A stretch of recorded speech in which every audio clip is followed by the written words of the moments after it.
All right, guys, today we're going to cover Chapter 1, Part 2.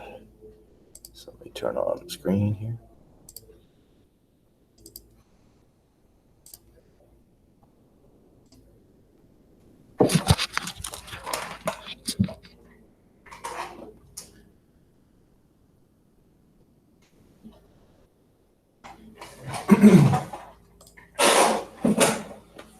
So the title of this section is Analyzing Graphs of Functions and Relations.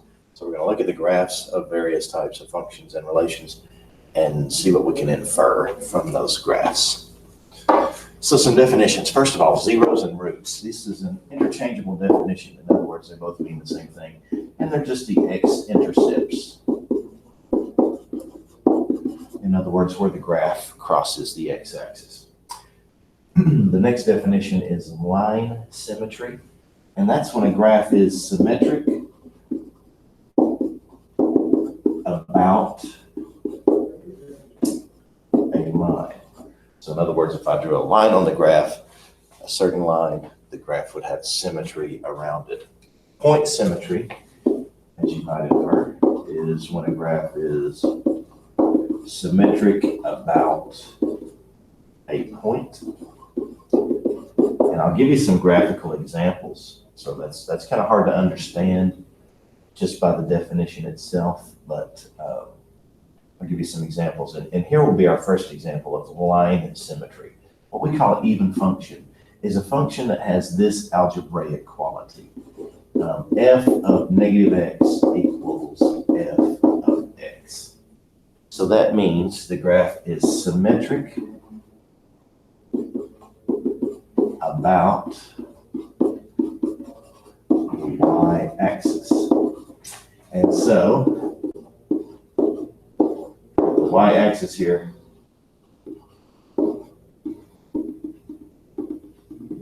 graph will have symmetry about that y-axis.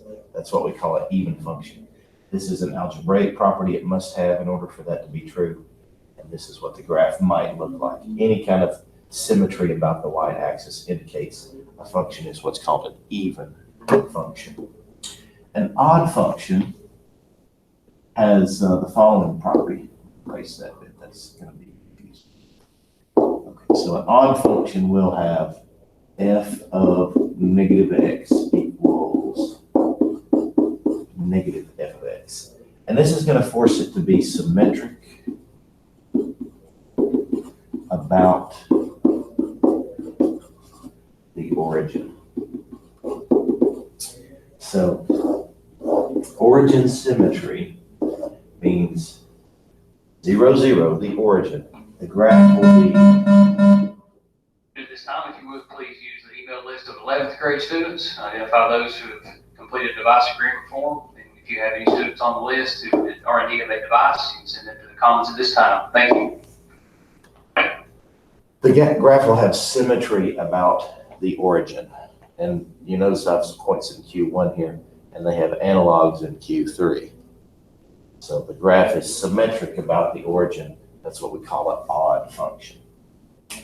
Okay, so moving on.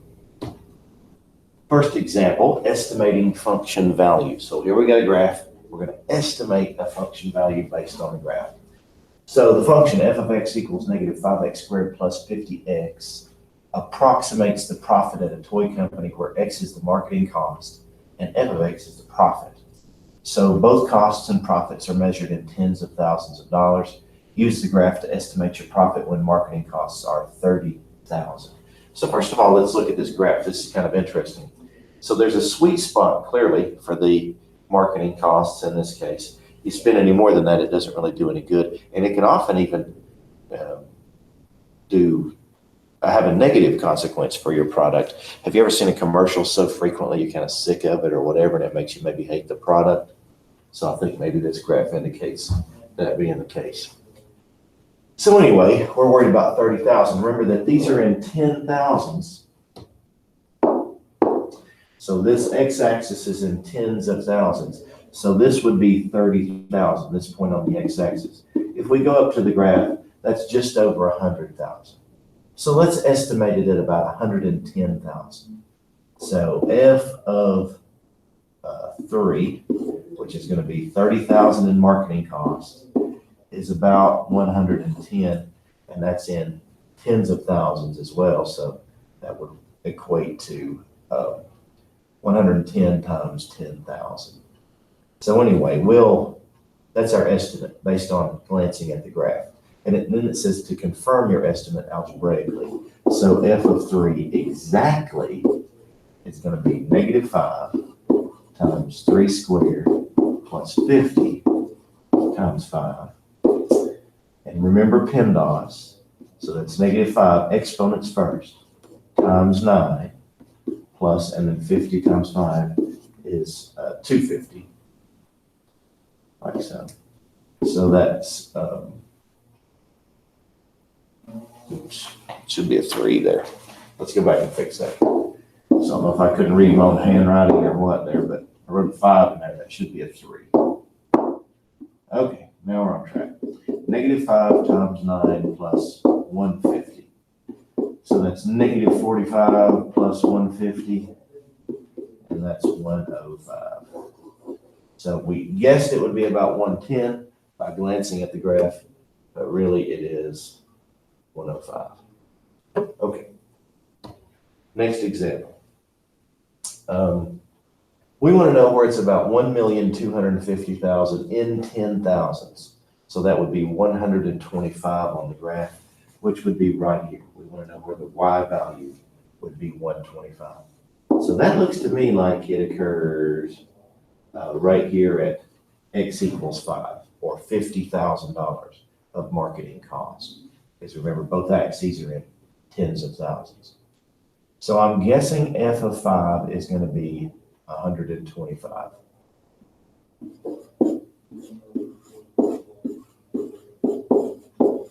So they gave us a Y value and they wanted us to guess the corresponding X. I looked at 125 on the Y-axis, came over to the graph, and then down, and it looks like that happens at about X equals 5. Let's confirm this algebraically. So that's -5 times 5 squared plus 50 times 5. So that's -5 times 25 plus 250.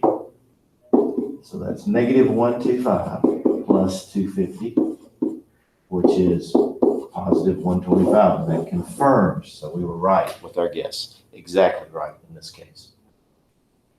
So analyzing a graph, you can look at a graph and infer what X corresponds to what Y. It won't be exact always, but it's a great way to very quickly estimate function values by glancing at its graph. So here's one for you if you want to pause it. And I know this is hard to read, but this is 1, 2, 3, 4, 5, 6, 7, 8, 9, and 10. And this goes up by 3s on the Y-axis, so be cautious there. All right, so pause it, give this one a go, and then come back and I'll let you know if you're right or not. Okay, so here's the function that determines this behavior. It's much more complex than the previous ones we worked with. So this is the sales of a boat over the first 6 months of its marketing life. So use the graph to estimate the average price of a boat in the 4th month. So that would be here. So I estimate that would be 25. Looks like about 25. So f of 4 is about 25. Now, I'm going to use the calculator to find this exactly because that would be challenging and time consuming to do by hand. So let's see, full screen. There we go.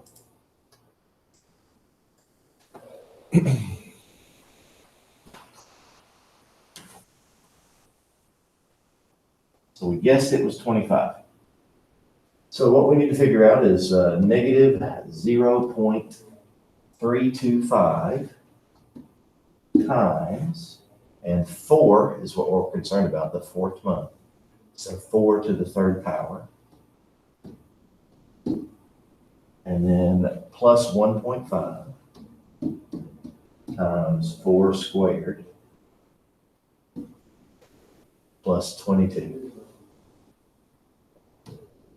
So it's 25.2. We were very close with our estimate. The exact value is 25.2.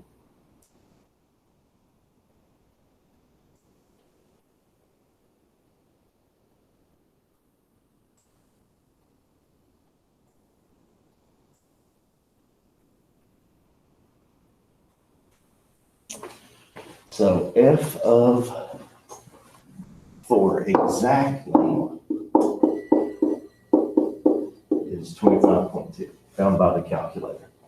Okay, so using the graph to find domain and range. So domain and range are pretty important things to understand.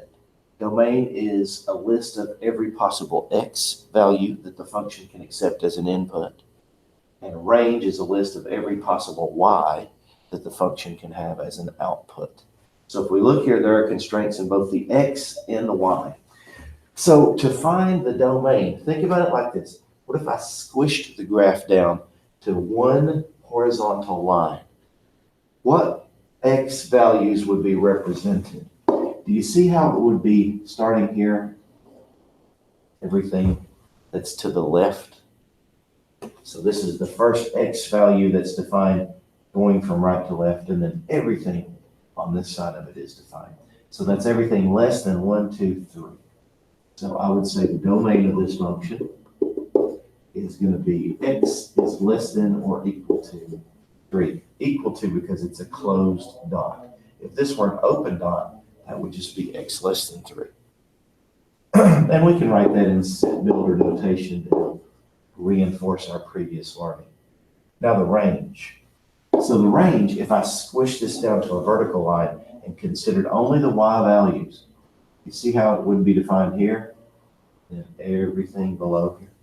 So that's 2 or less. And the way I would describe that is y such that y is less than or equal to 2.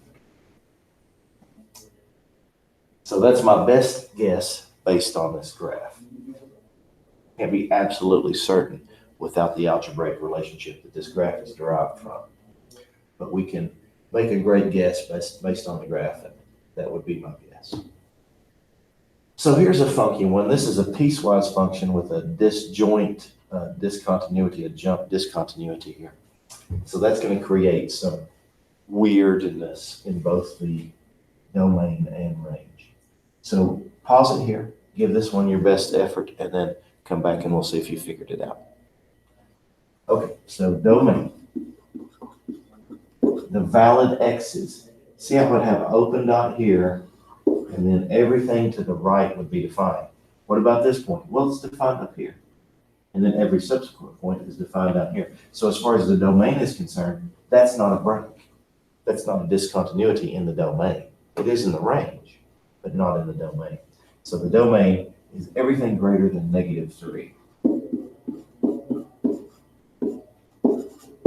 Notice it is not or equal to in this case, because it's an open circle. Now for the range. Well, the range has one point that's defined here, and then everything less than -1. So the range is going to be y such that y equals 1 or y is less than -1. So that's a way to describe this point, and then everything less than that. Notice I use or to create a union here. All right. Example 3, finding y-intercepts. Approximate the y-intercept by looking at the graph and then find it algebraically.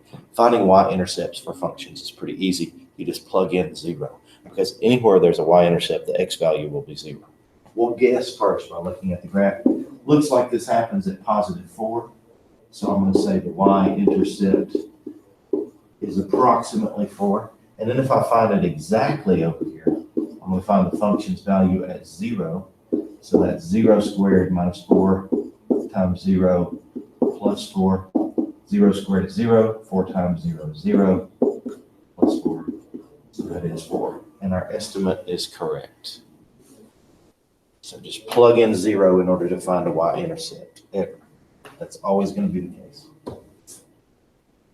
Here's an absolute value function. These are kind of fun. They've got this distinctive kind of check mark shape or V shape, depending on where the intercept is located.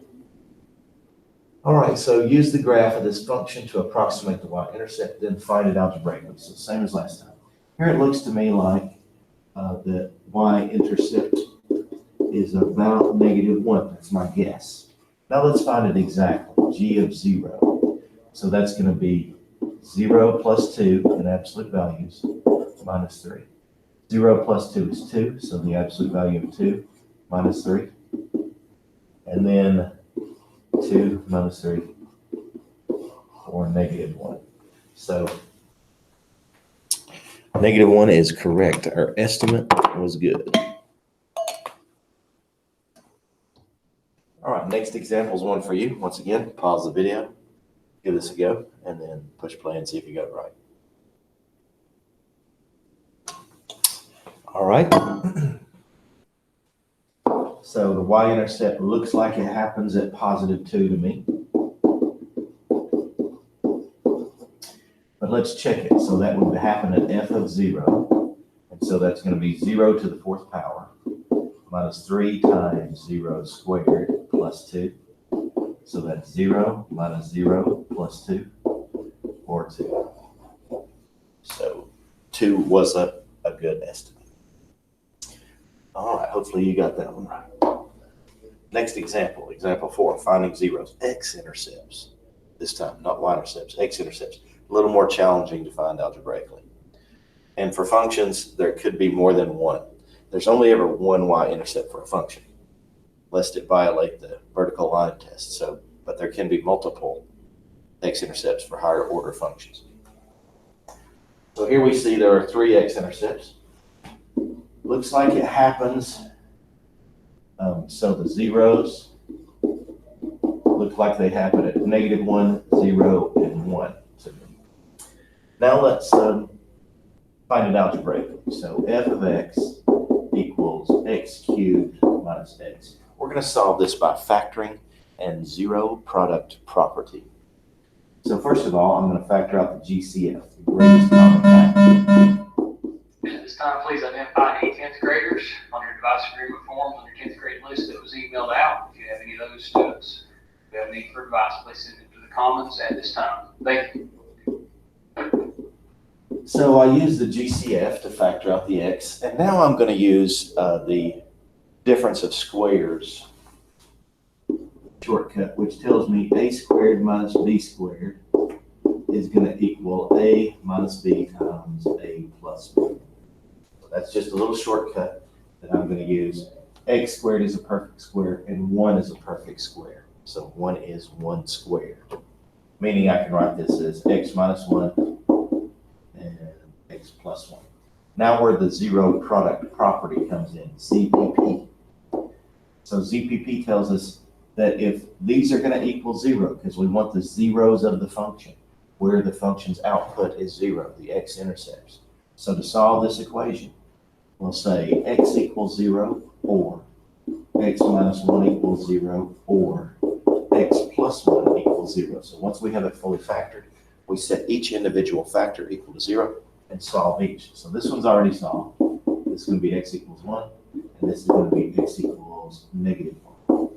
So we find algebraically the same list. The zeros are going to be x equals -1, 0, and +1 if we put those in ascending order.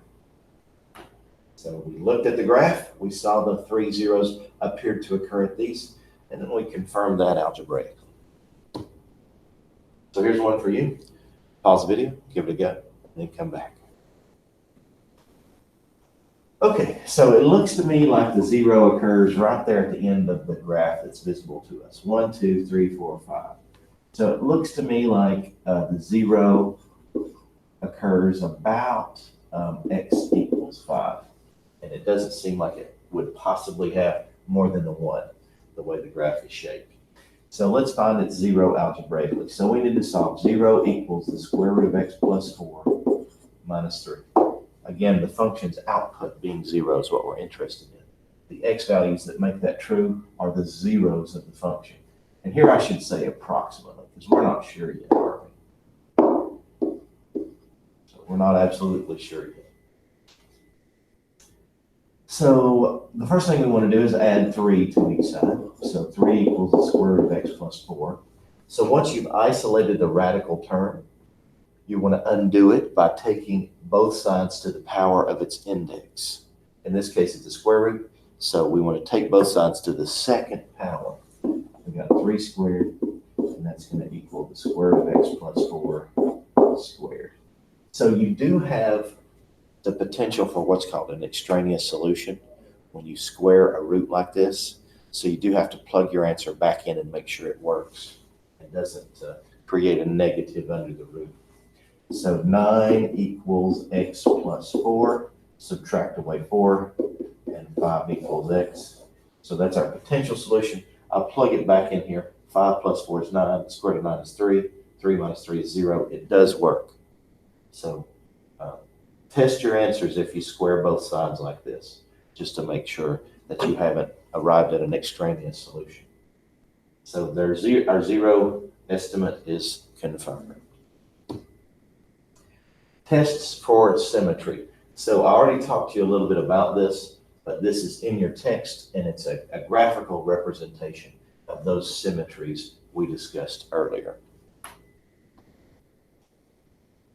So use the graph of the equation y equals x squared plus 2 to test for symmetry with respect to the x-axis, with respect to the y-axis, and with respect to the origin.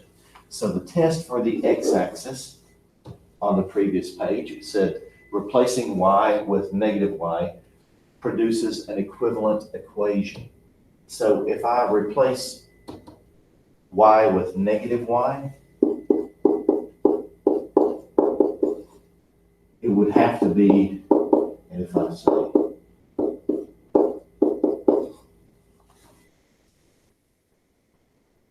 well, not necessarily. Okay, so anyway, this would not work. And it's clearly, you can tell by looking at it, that it's clearly not the case that there's a corresponding point on the other side of the x-axis.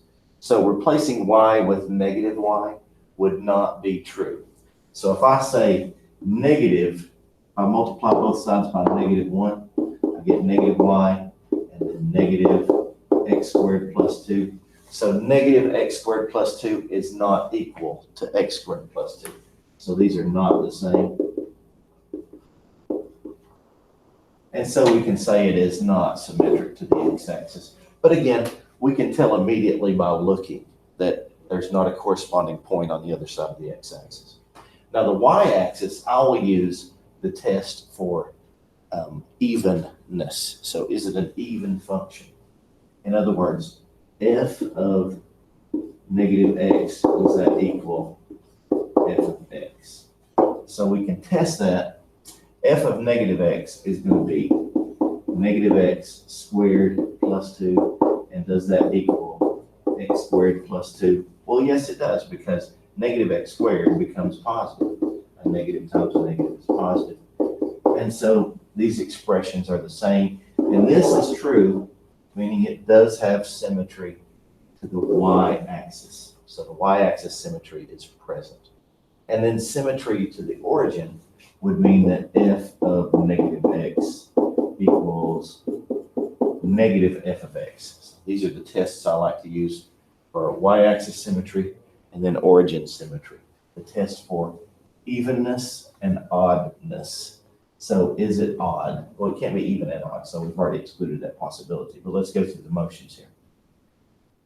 So I have negative x squared plus 2. And that should be equal to negative x squared plus 2 like this. So this is going to be x squared plus 2. And this is going to be negative x squared minus 2. Those are not equal. And so it does not have origin symmetry. This is only true that it has y-axis symmetry. So this argument disproves the x-axis symmetry, This argument proves the y-axis symmetry, and this argument disproves the origin symmetry. So another graph here, and we will not try all three of these this time. We'll just look at the graph. We'll guess which of the three are possible, and then we'll prove it if we consider it possible by the graph. So x-axis symmetry means every point above the x-axis has a corresponding point below. We can look at that and see that that's not the case. So it does not have x-axis symmetry. Y-axis symmetry means that every point on the left of the y-axis has a corresponding point to the right of the y-axis. I can look at this and see that that is not the case. And so it is not symmetric to the y-axis. But origin symmetry, if I go across the origin, it does appear to have a corresponding point over there. So I'm going to take this relation, x times y equals -6. I'm going to divide both sides by x and get y equals -6 over x. This is what I'm going to use to substitute in for f of x in my test. So testing for origin symmetry, f of -x should equal -f of x. So f of -x is going to be -6 over -x, and that should equal -6 over x. So negative divided by negative is positive. Negative times a negative is positive, and this is true. And so it does indeed have origin symmetry, and it is an odd function as a consequence. So here's one for you. Pause video, see if you can figure it out. Okay, so what you should have found is this is not symmetric to the x-axis or the y-axis, but it is symmetric to the origin. So it's the same as the example we just did. This has origin symmetry, is an odd function. So functions that are symmetric to the y-axis are even. They're symmetric to the origin are odd. These are the formulas we've been using. So make a mental note. That's in your text if you need to look it up. So we're going to graph the function x squared minus 4x plus 4 using a graphing calculator. We're going to analyze the graph to determine whether it is even, odd, or neither, and then confirm algebraically. So first of all, if I just look at this graph, and this is what you should get when you plug this into the y equals screen on your calculator. It should look like this if you have the standard window. And you can hit zoom and then 6, and it always gives you the standard window.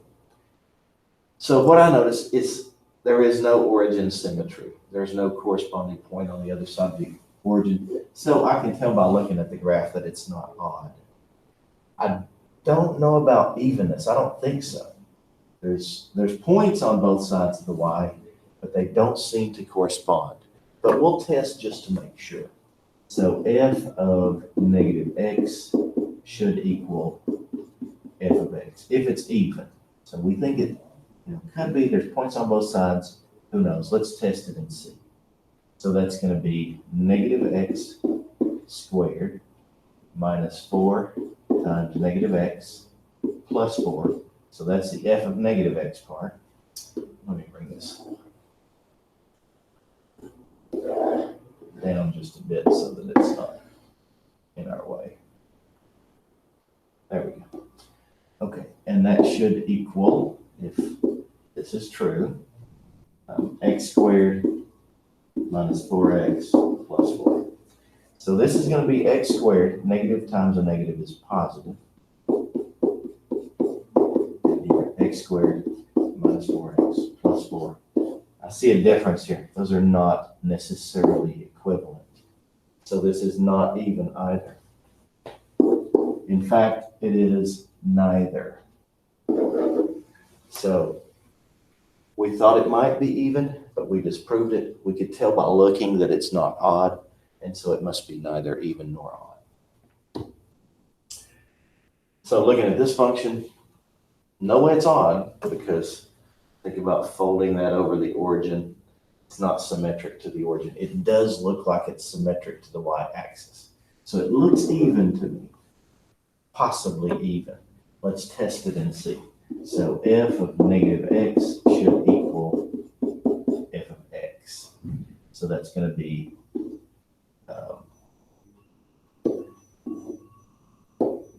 negative x squared.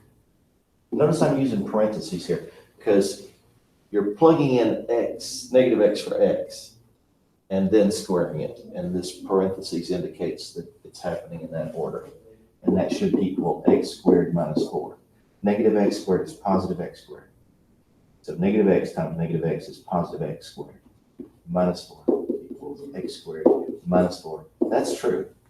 And so we have confirmed the evenness. It is not odd and not neither, but it is even because it is symmetric to the y-axis like so. All right, looking at this graph,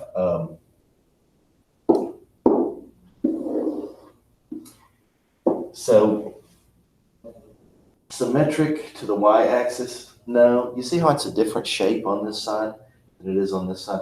And so that can't possibly exhibit symmetry around the y-axis. So if I folded this over, there are points on both sides, but they're clearly not symmetric points. Origin symmetry doesn't appear to have that either, especially when you think about, you know, this shape. If I came here, it would not be exactly the same. So based on the shape, I think it's neither. But let's test for oddness just to be certain. So if it were odd, then f of negative x would have to equal negative f of x.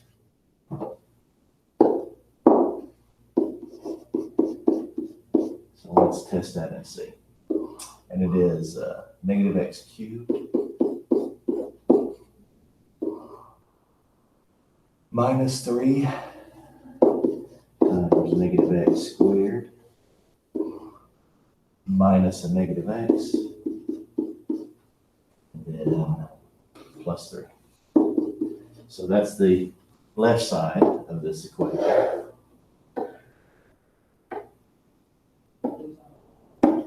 Shrink that down just a little bit. And that should be equal to negative times x cubed minus 3x squared minus x plus 3. Just double check that I wrote that down. Yep. Okay, so here, negative times a negative times a negative is negative. Exponents first. Negative x quantity squared is x squared. So this is minus 3x squared.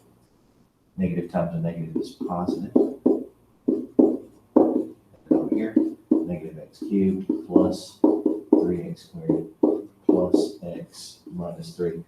Several differences here in sign. Here's one. There. So this is not equal. And so we can say it is not odd. And indeed, our guess that it was neither is correct. Okay, so here's one for you. Take just a second. Tell me which one of these you think is correct. And then come back and see if you were right. Okay, so what you should have found is this is an even function. It is symmetric with respect to the y-axis. It's kind of a funky looking function, but it is even. Okay. So I'd like for you guys to do the following, page 19, 2 through 14 even. See you next time.